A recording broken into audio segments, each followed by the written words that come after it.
जनतालाई सेवा प्रदान गर्न, सेवा दिनको लागि सहज होस् भन्नको निम्ति नगरपालिकाका प्रशासकीय भवन, वडाका प्रशासकीय भवनहरू बन्नु राम्रो कुरा हो।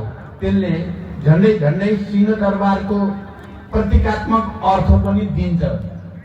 तर मुख्य कुरा त यी भवनहरू प्रशासकीय कार्यालयबाट जनतालाई हामीले सेवा सुविधा दिन कति सक्यौं या सकेनौं भन्ने कुरा मुख्य कुरा हो। हिजो सिंहदरबार त थियो तर जनतालाई अधिकार थिएन।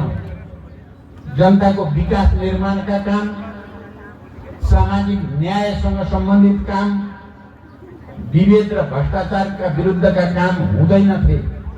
अहिले हाम्रो जिम्मेवारी छ कि हामीले यस्ता कार्यालयबाट जनतालाई उनीहरूका विकासका आकांक्षाहरूलाई, उनीहरूको रोजगारी सृजना गर्ने कुरालाई या सेवा प्रदान गर्ने कुरालाई राम्रोसँग गरियोस्।